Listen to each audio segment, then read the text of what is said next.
Good evening, welcome again. Welcome to this extraordinary meeting of the Council to consider the responses to the public consultation on the electoral cycle. Thank you. I'll do a roll call again of the officers that we've got on Zoom. Anthony Roche. Good evening. Thank you. And Richard Beasley. Yes, good evening. Thank you very much. Once again, this meeting is being audio recorded and filmed and live streamed to the Council's YouTube channel. The recording will be available to view on the Council's website and YouTube channels after the meeting is ended. If a member wishes to speak, they should use the speak button located on the microphone unit. Your microphone will light up green and the chair will be alerted to your request to speak. When the chair invites you to speak, press your microphone button. Your microphone will be made live and will turn red, at which point you can be heard by the recording. The normal procedure rules in respect of debate and times to speak will apply. When requested to vote, voting will be via the yes, no, abstain buttons on your microphone unit. Details of how members voted will be shown on the screens around the room and the result will be visible on the YouTube stream. In the event of a tied vote, the chair will have the casting vote. Are there any questions before we start? No, thank you very much. Councillor Bryant. Thank you. Apologies for absence. We received from Councillors John Bishop, David Barnard, Jean Green, Kay Tart, Keith Hoskins, Sean Prendergast, Faye Frost, Carrie Stanier, Paul Clark, Terry Tyler, and Lisa Nash. Are there any others you know of? Thank you. Chair's announcements. First of all, climate emergency. Members are reminded that this council has declared a climate emergency. This is a serious decision and means that, as this is an emergency, all of us, officers and members, have that in mind as we carry out our various roles and tasks for the benefit of our district. Rules of debate. Please can I remind you that the normal procedure rules in respect of debate and time to speak will apply. No speeches may be made after the mover has moved a proposal and explain the purpose of it until the motion has been seconded. When seconding a motion or amendment, a member may reserve their speech until later in the debate. In accordance with the Constitution, please can members ensure that no speech exceeds 5 minutes without the consent of the chair. Declarations of interest. Members are reminded to make declarations of interest before an item. The detailed reminder about this and speaking rights is set out under Chair's announcements on the agenda. Members are reminded that we have Richard Beasley, the consultant who's assisting the council with the boundary review process on Zoom. He's joining us virtually this evening and is available to answer questions. Our business this evening is about the electoral cycle. I'll ask Melanie Stimpson to present. Thank you, Chair. Sorry, Councillor Brown. Thank you. Sorry, I wasn't quick enough. Councillor Collins, apologies for absence, please. Can he be added? Thank you.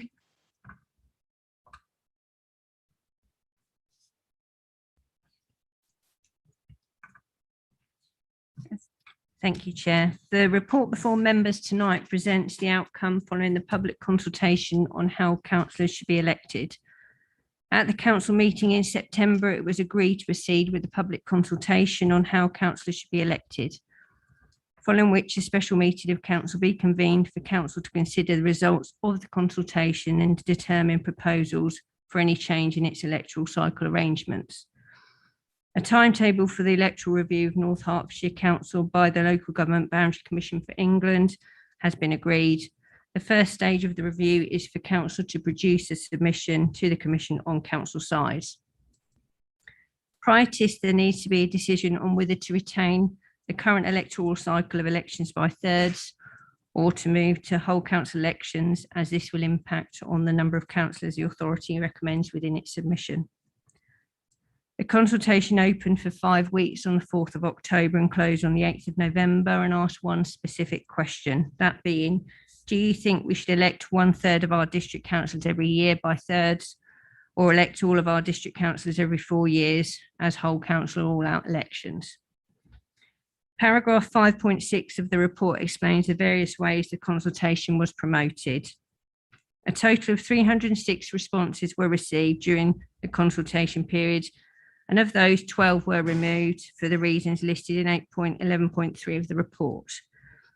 Of the remaining 294 submissions, 136 of those, which is 46%, were in support of retaining elections by thirds, and 158, which is 54%, were in support of moving to all-out elections. Attached at Appendix B are the consultation responses, which include the full text responses from all valid submissions where a response was offered. The only redactions made are those that identify the individual. To aid discussion and for information, the report sets out the different implications if the council were to retain the current electoral cycle or if it were to change to whole council elections. Members are invited to note that the discussion at this meeting should focus on whether to change the electoral cycle to all-out elections or to retain the elections by thirds, taking into account the public views as well as the other information contained within the report. Discussions on matters such as council size and the warding arrangements are outside the scope of this report. The council size document will go to council in January. And another point to note is that if a proposal for whole council elections will need a 2/3 majority to be successful, and if not successful, the electoral arrangements of elections by thirds will remain. Thank you, Chair. Thank you. Are there any questions? Councillor Thake? Yes, Madam Chairman, just for absolute clarity, I think I know the answer, but I'm assuming that the Democratic Services Manager means that 2/3 of the people who are here tonight and voting are not 2/3 of the council. Yes, Chair, that's correct. Thank you. Councillor Albert? Thanks. And that's notwithstanding, presumably, that even though we might choose to, one way or another, to remain with thirds, that the Boundary Commission might choose otherwise.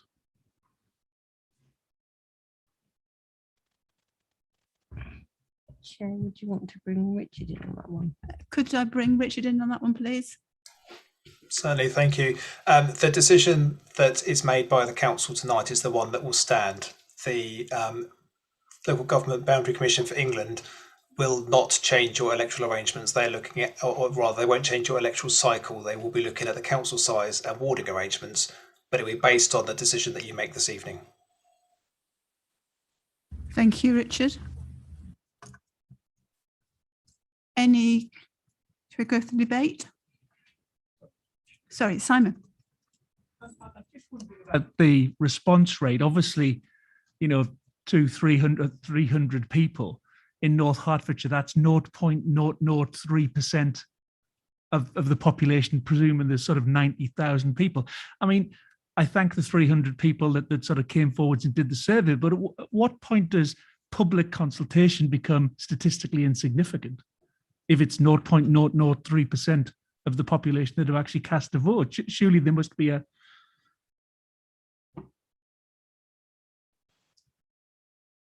I can't give you a statistical answer, but I do know that our return was much higher than many other places.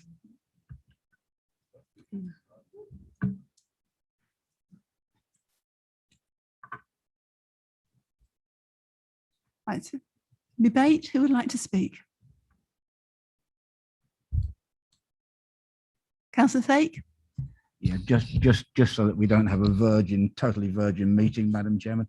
I have been a proponent of all-out elections for almost all of my political career.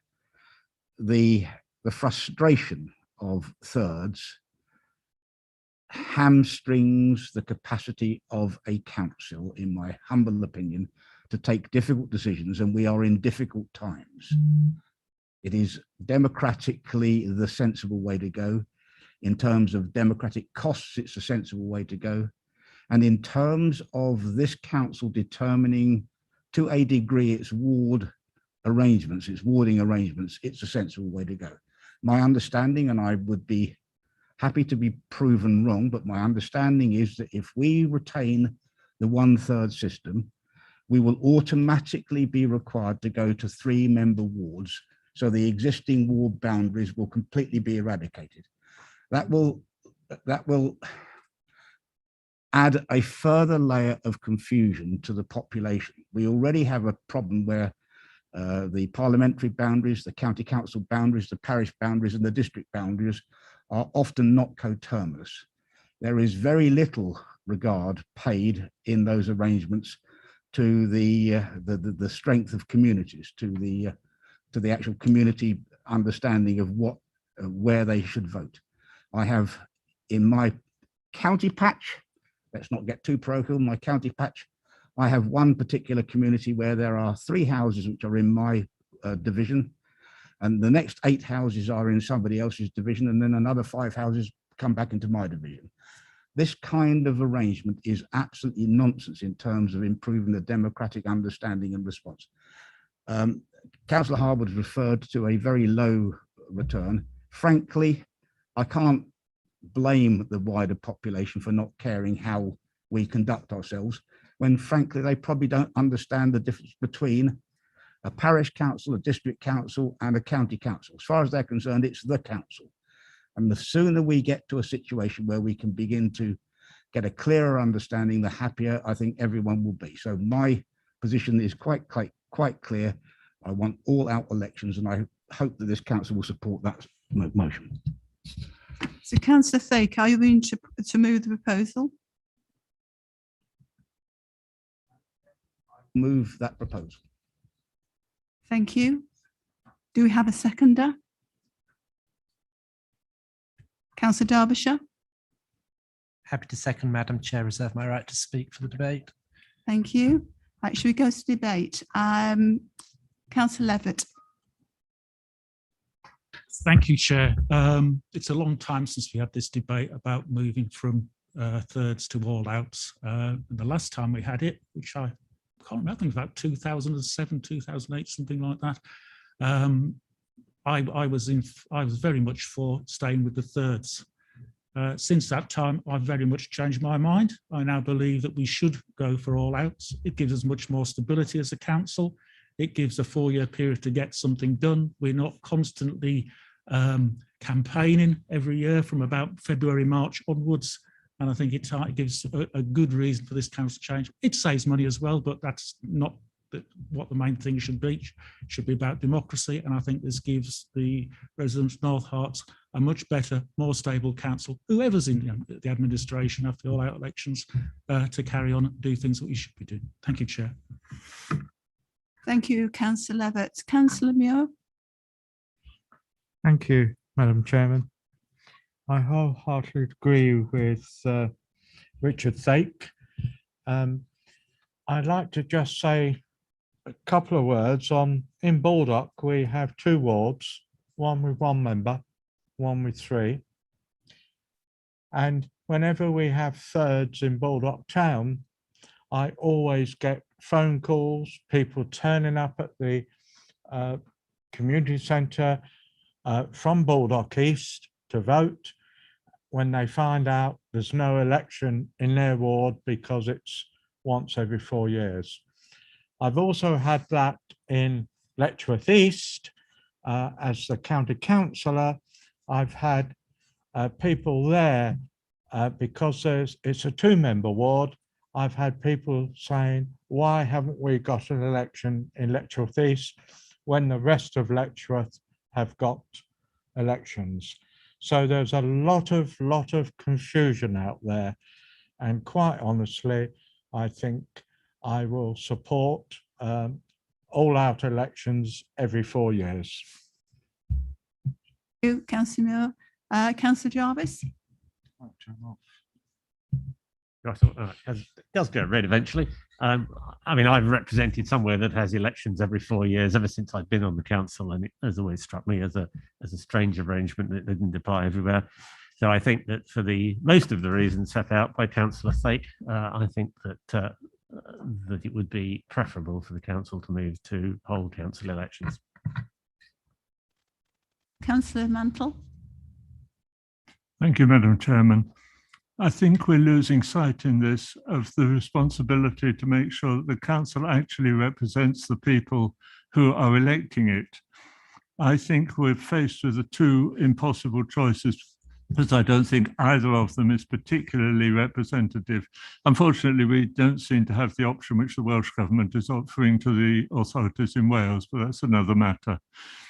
I would point out that in all countries where local councils are elected for 4 or 5 years, they are elected on a proportional system, not on the random lottery, which both our current systems actually provide. I would hope that I'm divided between the two systems, but I think that if we are going to go for all-out elections, single member wards are essential. The worst thing you can possibly have is multi-member wards on single elections where the council is a lottery as to whether or not it represents the people who are electing it. I remember well from my childhood, there was an urban district where I went to school, which had all-out elections every 3 years, it was in those days, 3 6-member wards. The opposition never got a seat. That is not democratic, that is not fair, and it's not how we should be trying to structure our local government. So if we are going to go for all-out elections, I think we should also very strongly make the point that we don't want 3-member wards in that structure, because that distorts enormously the representation of the people of the district. Thank you, Councillor Mantle. Councillor Billing, Judy Billing. Thank you, Chair. And I think Councillor Mantle makes some very good points. And if we were able to go for a more rooty and branchy reorganisation of local government, I'd be supporting quite a lot of what he says. But we're not tonight able to go for a more rooty and branchy system. And unlike Councillor Thake, I haven't spent all my life proposing and wishing that we had all-out elections, but I do believe it now. And I believe it, I suppose, having had now experience of being both a county councillor and a district councillor, and the difference that I perceive and feel in the way that those authorities work on the basis of having a full 4-year term, as opposed to being constantly on election alert, whatever you do and whatever you're thinking about, which we do tend to do here. It may not be so for those in single member wards, but it's certainly the case for those of us who do have elections 3 out of the 4 years. Today, and I'm really disappointed that Councillor Barnard's not here, but today I had the opportunity to be part of a cross-party group of councillors who in effect saved Hexton School. Now, Hexton School is a little village school, not on my patch, next door to my patch. And you know what? If I was faced with a county council election again this coming year, I might have thought twice about my enthusiasm for that particular project. I might have thought, what will people in downtown Burton or downtown Walsworth or Hitchin North think about me cavorting about the countryside saving a village school? I might have thought it might be politically damaging to be seen phoning up David Barnard and insisting that he remembered to come to a cabinet panel this morning, which he did and spoke very well.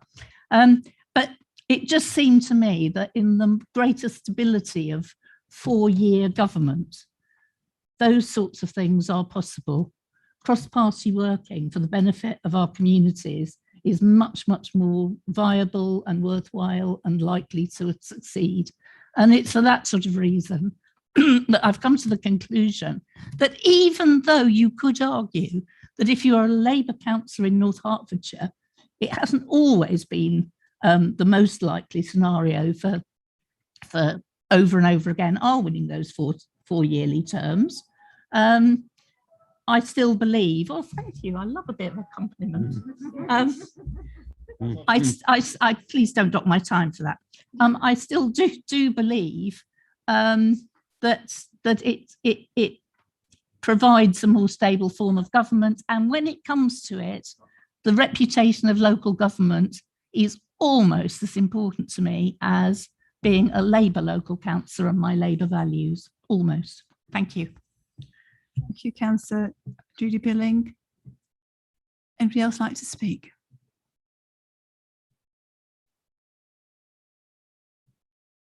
Councillor Strong? Thank you, Madam Chairman. If nobody else is going to, I'll put my views down. Having heard so far tonight in this chamber, I think I've only heard those speaking in favour of the move, which is actually what this report is about, to move to all-out elections. And I'm also of the opinion that we should move to the all-out.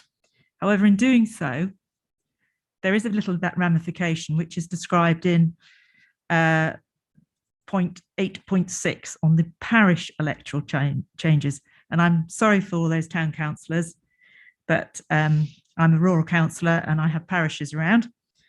And there is there may be a desire to align the electoral arrangements between parish councils and the district.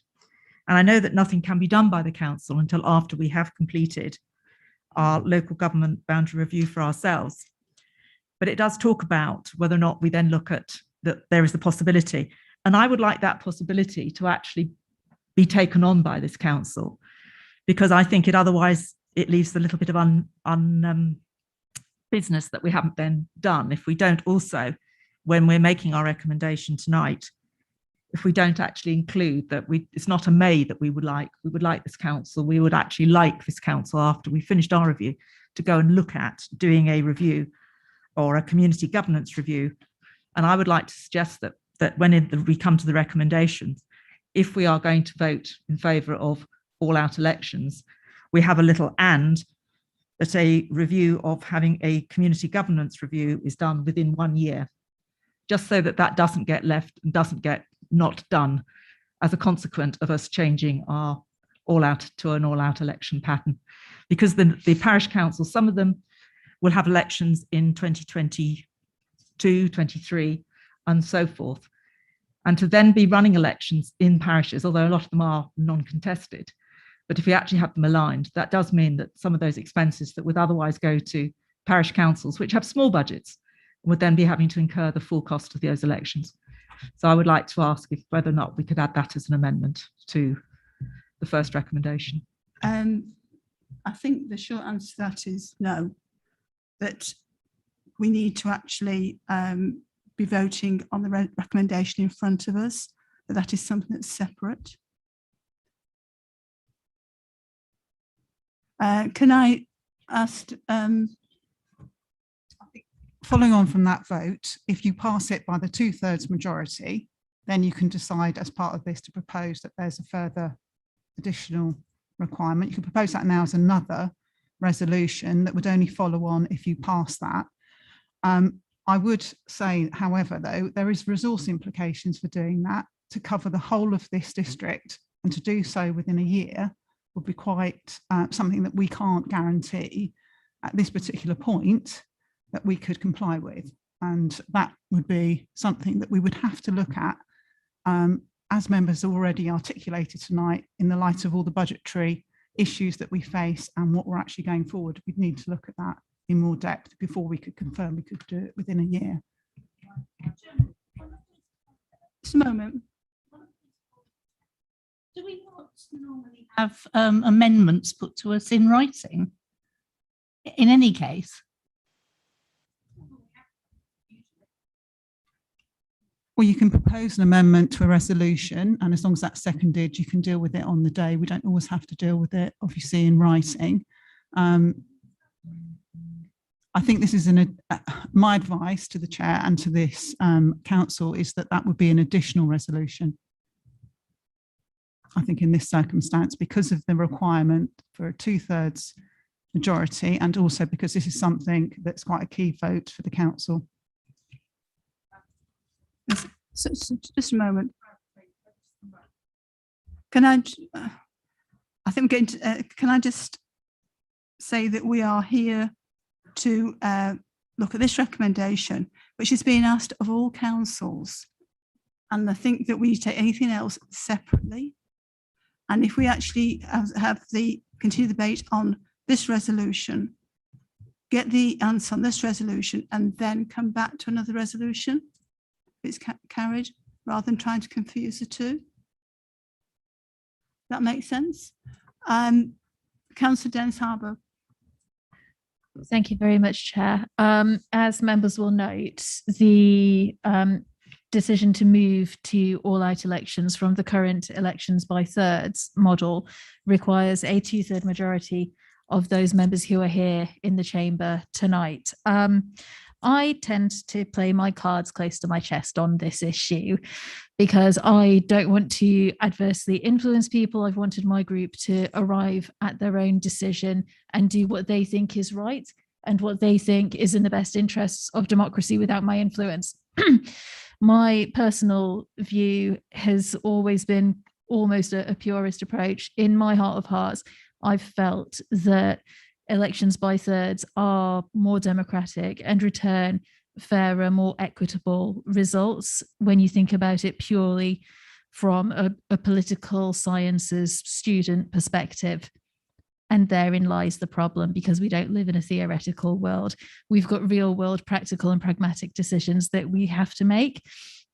And listening to colleagues' experiences and what's been said this evening, as well as considering the data in the report and the very finely balanced public consultation, which I do think we ought to bear in mind. We all know how difficult it can be to engage members of the public in consultations on certain topics. So if 300 people take the time to get in contact and to respond to a consultation, we must listen to what they have to say to us, mustn't we? So I have to separate from what I want and what I believe in from a pure level and my principles, and think about what's right and what's pragmatic for this council going forwards. I look at the economy of it all.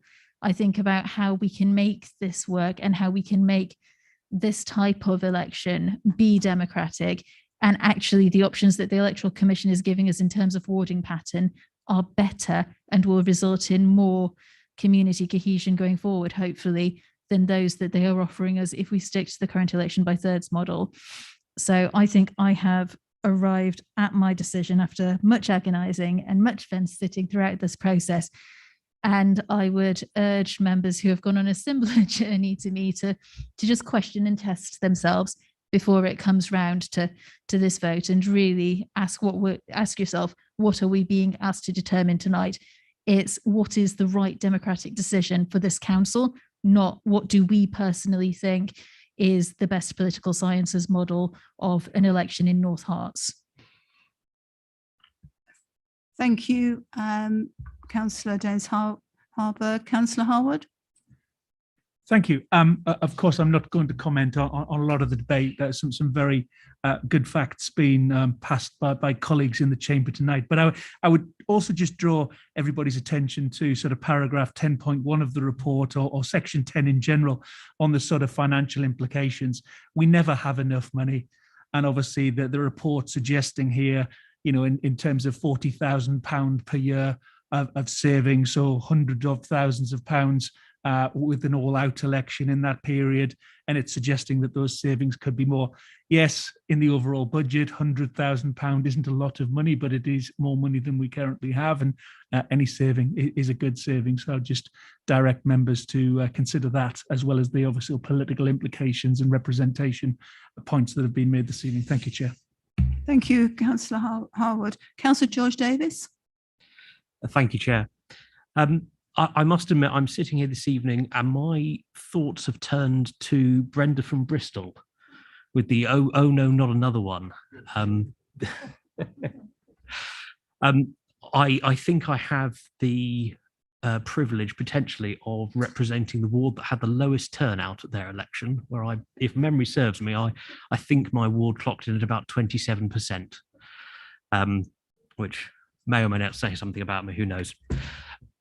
But it may be something that some people in this chamber find surprising, doing what we do with our spare time, but some people don't enjoy politics as much as we do, don't like thinking about manifestos and policies on an annual basis. And I think when people are asked to go to the polls every single year, it becomes potentially less of a one-off event that draws interest, and more just sort of that thing that happens at the end of spring every year.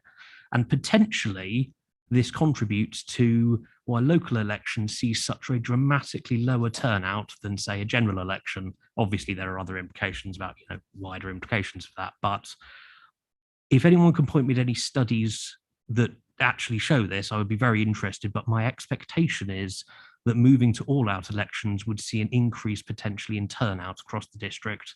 And surely that can only be a good thing. Thank you, Councillor Davies. Any other comments? Councillor Albert?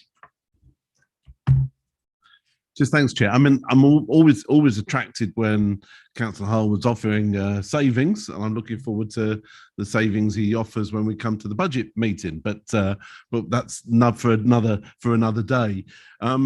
That 40,000 would be welcome, but it certainly isn't the thing that I think that took me to the decision I'd reached. You'd also have to take account the fact there probably would be additional by-elections during that period of time.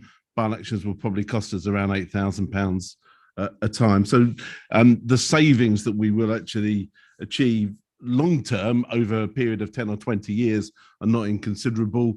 In short term, not very much, because actually in practice, the way that this will go is we wouldn't be, the first all-out elections would be in 2024. There's county council elections in 25. There wouldn't be an election in 26. So that's the year we would make a saving. But saving there would indeed be. But it does seem to me when I look around, and I think it was Councillor Jarvis's point, I think was a good one. We've got a range and mixture of wards across this area. We talked about, and obviously it was really sad to hear that Councillor Bishop is very ill at the moment. But we've got a ward there, for example, in Kimpton, a single member ward, and that is a community. And I think as we look around across the villages of our district, that there are clearly communities there, which actually I think are of value in having those as those single member wards, rather than lumping lots of them together into three member wards.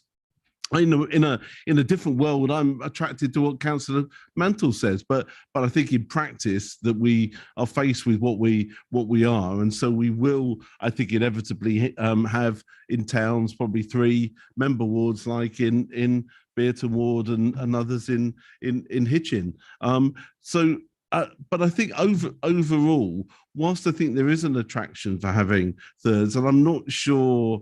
I think Councillor Davies is necessarily right. I think it'd be interested to see the studies on whether having thirds or 4 yearly elections would actually produce better turnout. I do actually think people are do and possibly even have a greater interest, because there is an election, and actually it challenges us as politicians.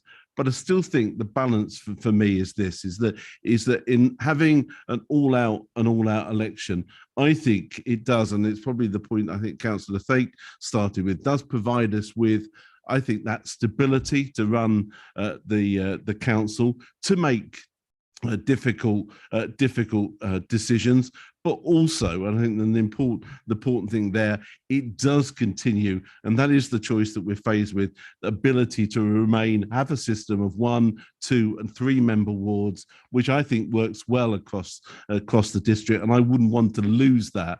And that's the reason why, for me, I would go for all-out elections and not retaining our system. I wish it were otherwise, that we weren't quite faced with the choice we are, but given that we are, I would hope this council will vote for all-out elections. Thanks, Chair. Thank you, Councillor Albert. Any other contributions? Councillor Thake, would you like to come back? No, thank you, Madam Chairman. A succinct debate, and I think a balanced debate, and I hope that 2/3 of us will see the way forward is to give stability to this authority, irrespective of what the administration is. Thank you, Councillor Derbyshire. Thank you, Madam Chair. Only to thank the returning officer and her department for all the work that they've done on this, and the work they'll have to do over the next coming 2 years.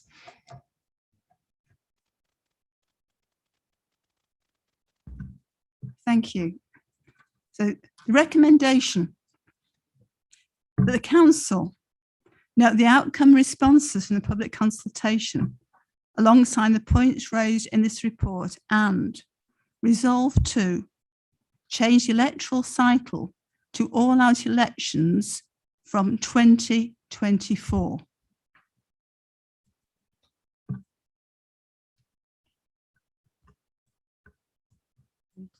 Yeah.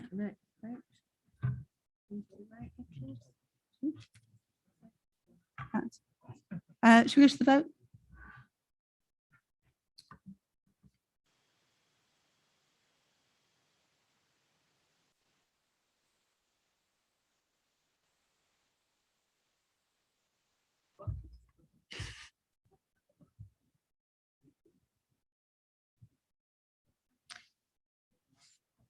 Thank you, Chair. That's carried. Thank you. So that is carried.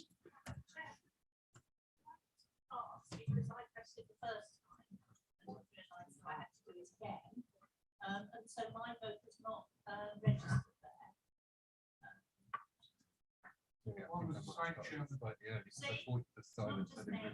So it's okay.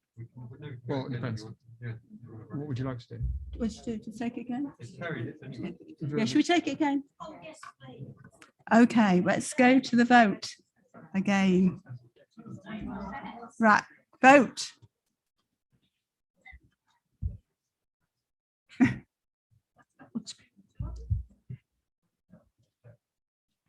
Councillor Allen's not able to vote. That motion is once again carried.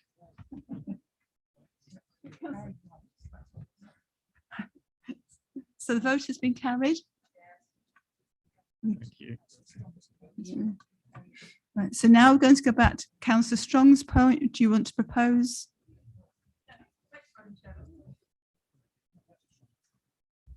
Thank you, Madam Chairman. I think what I'll do is, because it's a May in the report, what I will do is I think I'll address the question I have to the electoral officer.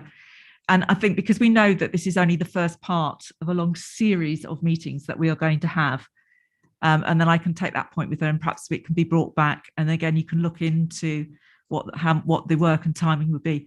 What I was asking was just that the review would start within a year. I didn't say it would finish within a year, but I just, perhaps we can get together and talk on. I just don't want to feel that the parish council bit, because I know I bore a lot of the town members about parish councils, but I just don't want to feel that we don't finish that piece of work after the event. So I'm very happy to take that and talk to the electoral officer afterwards, and then see how we can bring it back in, maybe with a report or something at a later date. Thank you. Thank you, Councillor Strong. Councillor Albert. Thanks, and thank Councillor Strong for that, because I think that's helpful, and not in having to, because I would not have been able to necessarily to want to vote for that motion, or a motion actually instructing us to do this now. I'd want to look at what the resource questions are and so on. I'm very sympathetic to having that community governance review. I think that's absolutely right, but I think as Jeanette Thompson pointed out, that I think we need to have a look at what it actually means and what the resource questions would be, and so councillors are fully informed in favour of that. So that's helpful, and be very happy to have that further discussion in the coming months. So yeah, thank you, Councillor Strong, that's helpful. Thank you, Councillor Albert. Any other comments? So that concludes the business of this meeting. The meeting is now closed at, oh, so sorry, sit down. Amy, sorry, Councillor Allen.